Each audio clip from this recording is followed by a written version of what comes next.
Hey guys welcome. और इस video में बात करेंगे कि कैसे हम यूज़र इनपुट वैलिडेशन कर सकते हैं या फिर कोई एरर आए उस केस में हम एरर दिखा सकते हैं अपने रिएक्ट राउटर में। तो उससे पहले एक चीज़ और बात कर लेते हैं। अभी के लिए आप देख सकते हो कि मैं होम से अगर यूज़र पे जाऊँ तो यहाँ पे लोडिंग पेज दिखता है क्योंकि मेरा जो यूज़र्स है कुछ सेकेंड बाद लोड होता है। और यही केस यहाँ पे आ सकता है जब आप कुछ डेटा सबमिट कर रहे हो और उस केस में हमें टाइम लग रहा है। उस केस में user multiple times submit click कर सकता है। बाय द वे जो ये डिले हो रहा है इसका रीज़न क्या है, मैंने यहाँ पे स्लो 3G सेलेक्ट किया है। सो अगर आप नो थ्रॉटलिंग करोगे तो यहाँ पे कोई डिले नहीं होता क्योंकि डेटा मेरे लोकल पे ही है। लेकिन लेट्स से यहाँ पे मैंने स्लो 3G किया और आप कोई डेटा सबमिट कर रहे हो। लेट्स से यहाँ पर अजय कुमार, राइट, ऐसे मैं सेव कर रहा, बार बार एल क्यों लिखता हूँ पता नहीं, फिर से लिख रहा। और यहाँ पर मैं जावा और PHP फिर से लिख रहा और यहाँ पे लेट्स एक्सपीरियंस 1 ईयर। और अभी आप देखोगे कि मैं जब डेटा सबमिट कर रहा तो काइंड ऑफ डिले हो रही है, राइट। इस केस में मैं मल्टीपल टाइम्स सबमिट क्लिक कर सकता हूँ। तो मैं चाहता हूँ कि यहाँ पर जो सबमिट है यहाँ पे मैं कुछ मैसेज दिखाऊँ या कोई फीडबैक दूँ यूज़र को कि हाँ अभी प्रोसेस चल रहा है और मैं इसको डिसेबल कर दूँ, ठीक है, कुछ ऐसा।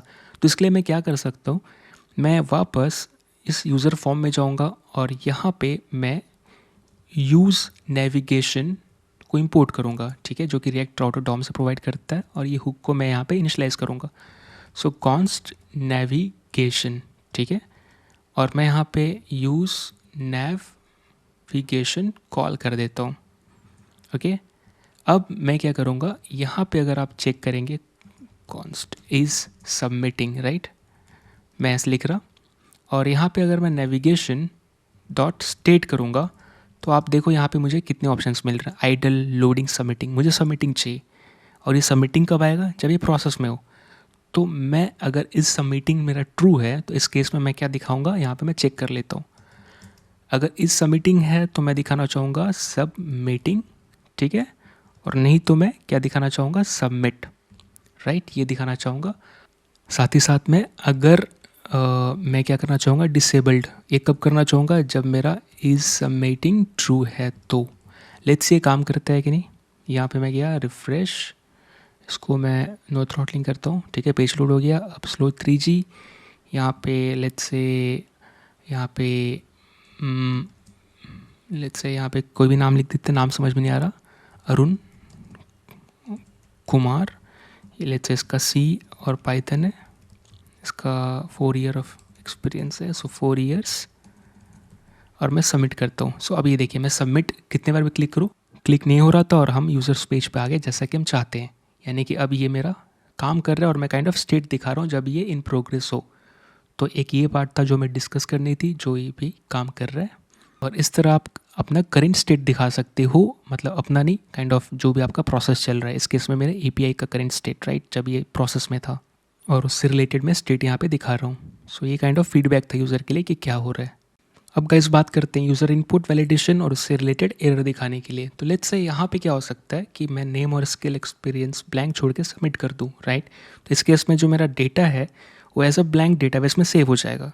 लेकिन बैकएंड में भी इस तरह के वैलिडेशन चेक लगाए जाते हैं जिसकी हेल्प से आप कोई भी पॉसिबल एरर को आप रोक सकते हो।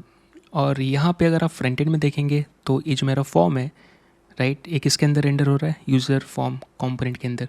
तो आप यहाँ भी फ्रंट एंड साइड से रिक्वायर्ड कीवर्ड यूज़ कर सकते हो जो कि HTML5 का पार्ट है। और इसकी हेल्प से हम एटलीस्ट फ्रंट एंड से रोक सकते हैं जब तक कोई मैनुअली यूजिंग डेव टूल इसको डिसेबल ना करे या हटाए नहीं, राइट। तो अभी के केस में अगर मैं रिफ़्रेश करूँ और मैं सबमिट करूँगा तो आप देखो इस तरह से एरर आ रही है, राइट। लेकिन इसको भी हटाया जा सकता है क्योंकि हम इस पर रिलाई नहीं कर सकते। आप इसको ईजिली डिसेबल कर सकते हो या फिर हटा सकते हो। यहाँ डेव टूल में हूँ मैं यहाँ पे रिक्वायर्ड हटा रहा हूँ, राइट। तो जैसे ही मैं रिक्वायर्ड हटा दूंगा आप देख सकते हो कि मैं इसको यूज़ कर सकता हूँ। तो ये काइंड ऑफ यूज़र फीडबैक देने के लिए सही है, लेकिन हम इस पर ट्रस्ट नहीं कर सकते। अब मैं सबमिट कर सकता हूँ, है ना। तो अब मैंने सबमिट किया तो मेरे बैकएंड ने चेक किया, वैलिडेट किया और फिर उसने रिस्पॉन्स में रिटर्न किया जो कि एरर्स हैं। अब मैं इस एरर्स को UI पे दिखा सकता हूँ, लेकिन अभी के केस में मैं क्या कर रहा हूँ, मैं can not submit the data इस तरह दिखा रहा हूँ। तो मुझे इससे प्रॉब्लम क्या है कि जो भी आपने डेटा फिल किया वो सब चला गया, राइट, और आप कंप्लीट एरर पेज दिखा रहे हो, फिर आपको बैक करना पड़ेगा, इस पर आना पड़ेगा।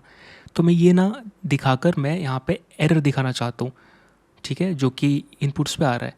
तो आप देख सकते हो कि मैं स्टेटस कोड 422 रिटर्न कर रहा है, जिसका मतलब है अनप्रोसेसेबल एंटिटी। मतलब सर्वर को पता है कि आप क्या भेज रहे हो, समझ भी सकता है, लेकिन उसको प्रोसेस नहीं कर सकता किसी कारण से। हमारे केस में क्या एरर है, तो काइंड ऑफ वैलिडेशन एरर का स्टेटस कोड है। अब मैं जाऊँगा जहाँ पर मुझे दिखानी है। तो पहले तो मुझे दिखानी तो यूज़र फॉर्म में ही है, लेकिन उससे पहले ये जो डेटा है कहाँ सबमिट हो रहा है। अगर आप न्यू यूज़र में जाओगे तो यहाँ पे आप देखोगे कि ये जो मैं एक्शन यूज़ कर रहा हूँ इसके थ्रू हम डेटा सबमिट कर रहे हैं, है ना। और यहाँ पे हम एरर मैसेज के लिए थ्रो कर रहे हैं, राइट, रिस्पॉन्स, जो कि हमारा एरर पेज पे दिख रहा है। तो ये तभी हो जब मेरा एरर स्टेटस 500 हो या 404 हो। रेस्ट केसेस में मैं यहाँ पे क्या करूँगा, मैं यहाँ पे स्टेटस चेक कर लूँगा, क्योंकि मुझे पता है कि मुझे वैलिडेशन एरर में कौन सा स्टेटस आ रहा है, 422 आ रहा है, क्योंकि ये मैं बैकएंड से रिटर्न कर रहा हूँ। आप देख सकते हो ना यहाँ पे ये चीज़ 422, और यहाँ पे मैं चेक कर रहा एरर्स। तो मैं यहाँ पे क्या करूँगा, इफ़ कंडीशन लगाऊँगा। इफ़ अगर मेरा response dot status equal to, यहाँ पे आप देख सकते हो क्या यूज़ कर रहे हैं, 422, राइट। सो 422 है, राइट, 422 है। तो इस केस में मैं रिटर्न कर दूंगा रिस्पॉन्स। और इसका रीज़न क्या है, क्योंकि मुझे ये डेटा एक्सेस करना है जो कि मैं यहाँ पे मतलब मुझे बैकएंड भेज रहा है, एक्सपीरियंस नेम स्किल्स, राइट। अब मैं क्या करूँगा, ये डेटा मेरा कहाँ पे रिटर्न कर रहा हूँ मैं, एक्शंस में, ठीक है, याद रखिएगा, इससे रिलेटेड चीज़ है। अब मैं जाऊँगा यूज़र फॉर्म में और मैं यहाँ पे इंपोर्ट करूँगा एक स्पेशल हुक जिसका नाम है यूज़ एक्शन डेटा, राइट। ये बिल्कुल यूज़ लोडर डेटा जैसा है। यूज़ लोडर डेटा में क्या करते हो, लोडर से रिलेटेड जो डेटा आप एक्सेस करते हो, जो डेटा लोडर में आप रिटर्न करते हो, उसको आप इस हुक के थ्रू, मतलब इस नहीं, यूज़ लोडर डेटा के थ्रू एक्सेस करते हो।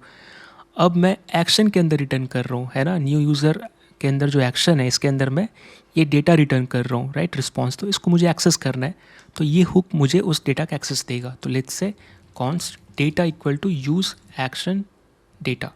अब जिस तरह यूज़ लोडर डेटा अपनी नियरेस्ट जो भी लोडर है उसका डेटा देता है, यूज़ एक्शन डेटा भी सेम वैसे काम करता है। अब क्योंकि मैं इस यूज़र फॉर्म जो है चाइल्ड कंपोनेंट है किसका, न्यू यूज़र का, राइट, आप देख सकते हो, है ना, यूज़र फॉर्म जो है ये चाइल्ड कंपोनेंट है न्यू यूज़र का। और न्यू यूज़र पे ही हम क्या यूज़ कर रहे हैं, यहाँ पे आप देख सकते हो एक्शन यूज़ कर रहे हैं, राइट, हमारा एक्शन फंक्शन है। और यहाँ पे वेरीफाई भी कर सकते हैं, आप देखो यहाँ पे वेरीफाई कर सकते हैं, यहाँ न्यू यूज़र है और यहाँ पे एक्शन है, राइट, इससे लिंक कर रहे हैं, असाइन कर रहे हैं एक्शन की को। तो अब मैं यहाँ पे यूज़ कर सकता हूँ इस डेटा को। अब सिंपली मैं क्या करूँगा, अब मेरे को डेटा में आ गया होगा, राइट। अब मैं यहाँ पे सिंपली चेक कर सकता हूँ। लेट्स से मैं यहाँ पर इसके ऊपर कहीं भी आप दिखा सकते हो, मैं यहाँ दिखा रहा हूँ।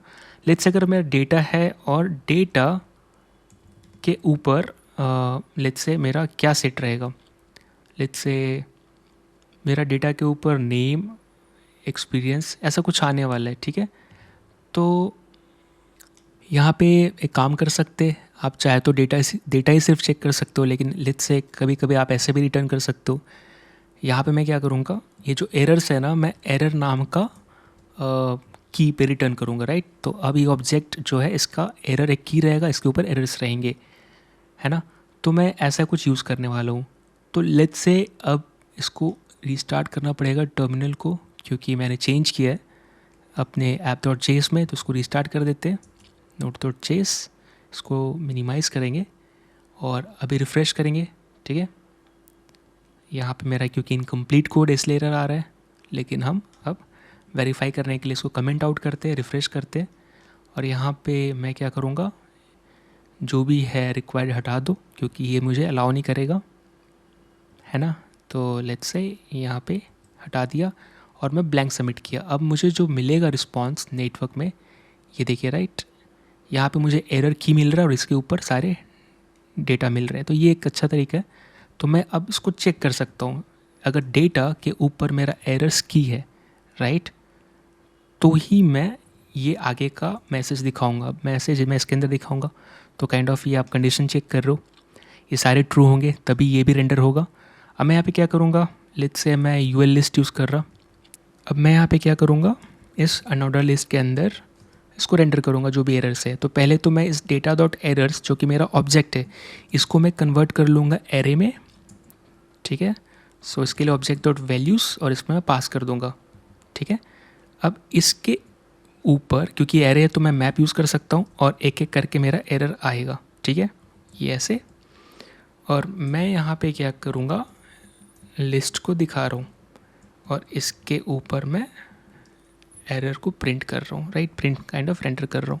इसको की भी दे देते हैं ताकि पता चलेगा कि ये हर एक लिस्ट अलग अलग लिस्ट है, राइट। अब देखते हैं, लेट्स से मैं यहाँ से ही हटा देता हूँ, यूज़र फॉर्म से ही मैं जो रिक्वायर्ड हटा देता हूँ, बार बार वहाँ से क्या हटाना, ताकि मल्टीपल टाइम टेस्ट कर सके। लेट्स सी, अगर मैं अब सबमिट करूँगा तो कुछ हुआ नहीं, इसका रीज़न क्या है, फिर से रिफ़्रेश कर लेते हैं। सबमिट, अनप्रोसेसेबल, ये सब सही आ रहा है, लेकिन ये रेंडर क्यों नहीं कर रहा।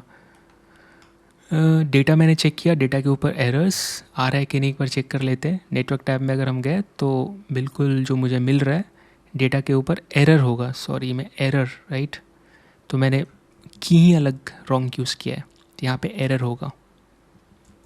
अब अगर मैं रिफ़्रेश करूँगा तो ये देखिए, name is blank, experience is blank, skill, तो जो डेटा आप ब्लैंक छोड़ोगे उसके रिलेटेड अब एरर आएगा, है ना। तो दो चीज़, तो काइंड ऑफ आप इस तरह बैक एंड वैलिडेशन अगर कर रहे हो तो आप इधर रिस्पॉन्स में एरर रिटर्न कर सकते हो, और हम यहाँ पे यूआई में दिखा सकते हैं। ये किसकी हेल्प से कर सकते हैं, ये अपना स्पेशल हुक जिसका नाम है यूज़ एक्शन डेटा, जो हमें एक्शन में रिटर्न किए हुए डेटा को प्रोवाइड करता है। सो आई होप आपको वीडियो समझ में आया होगा।